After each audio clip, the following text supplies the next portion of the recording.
Сәлеметсіздер ме, тағдыр сыры арнасының құрметті оқырмандары? Өмірде болған шынайы оқиғаларды және көркем әңгімелерді тыңдағыңыз келсе, арнаға тіркеліп, қоңыраушаны басып қойыңыздар. Көркем әңгіме. Тым-тырыс еді. Терезенің алдында ит ұлып, жел жылап тұрғандай. Ас үйдің шамы жыпылықтап, қабырғадағы көлеңкелер тірі адамдай теңселетін. Айнұр еденде отыр. Қолдары дірілдеп, көзі алысқа қадалған. Үстіндегі көйлегінде ешқандай қан жоқ. Ешқандай із жоқ. Бірақ жүрегі қансырап тұрғандай еді. Ол жалғыз емес еді. Бірақ өзін әлемдегі ең жалғыз адамдай сезінді. Бәрі қалай басталды? Айнұрды ауылдан келін етіп алып келгенде небәрі 19 жаста еді. Әдемі, ұяң, ақжарқын қыз. Енесінің үйіне алғаш кірген сәтте қолына су құйып, иіліп сәлем беріп салғаны әлі есінде. Жақсы келін бол деген еді сол кезде енесі суық жүзбен. Алғашқы айлар жаман болған жоқ. Бірақ уақыт өте келе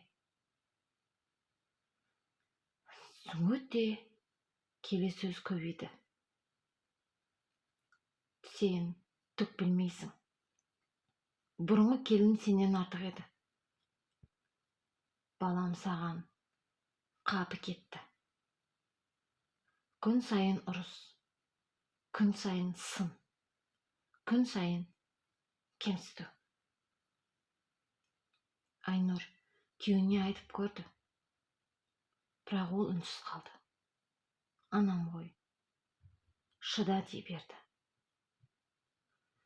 Сол шыда деген сөз жылдар бойы жиналып, Айнұрдың жүрегін тас қылып, қатырып тастады. Үйінде бәрі енесінің қолында еді. Ақша да, сөз де, шешім де. Айнұр бала көтергенде де, босанғанда да жалғыз қалды.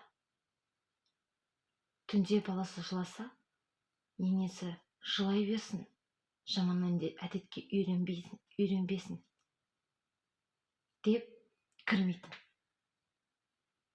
Айнұр сол түні терезеге қарап отырып, мен тірімін бе өзі деп ойлайтын. Жылдар өтті.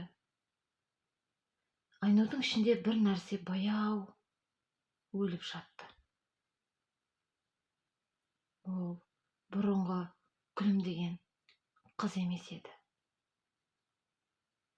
Көзі шашаңқы, даусы бәсең, жүрісі ауыр. Бір күні ауылда үлкен жиын болды. Енесі адамдардың алдында Айнұрды тағы да жерге тығып сөйледі. Мына келінім бір іске жарамады, деді. Сол сәтте Айнұрдың ішінде бір нәрсе үзілді. Сол түн. Үй тым-тыныш еді. Балалар ұйықтап жатты. Енесі өз бөлмесінде болатын. Айнұр ас үйде жалғыз отырды. Шайнек қайнап тұрды. Бірақ ол естімеді. Оның ойында бір ғана сөйлем жаңғырып тұрды. Енем мені тірідей өлтірді. Таң атқанда ауылды қаралы хабар шарлады. Бірақ не болғанын ешкім анық білмейді. Полиция келді. Тергеу басталды. Айнұр еш қарсылық білдірмеді. Ол үндемеді. Тек көзінен жас ағып тұрды. Сот залы. Айнұр соңғы сөзін айтты. Мен ешкімді пышақтаған жоқпын. Мен ешкімді ұрған жоқпын. Бірақ менің жанымда жылдар бойы өлтіріп келген адам бар еді. Мен сол ауырлықтан құтылғым келді. Менің жаман болғым келген жоқ.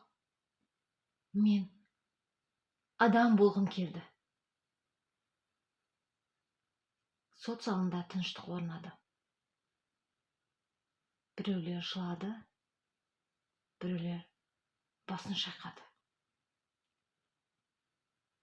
Айнұрдың тағдыры шешілді. Бірақ оның жүрегінде жара ешқашан жазылмады. Жылдар өте ауылға бір хат келді. Айнұр түрмеден жазған еді. Менің балаларым мені кешіре ме? Білмеймін. Бірақ бір нәрсені түсіндім. Адамды денесінен бұрын сөзбен өлтіруге болады екен. Қараңғы бөлме. Терезеден таң атып келеді. Бала жылап жатыр.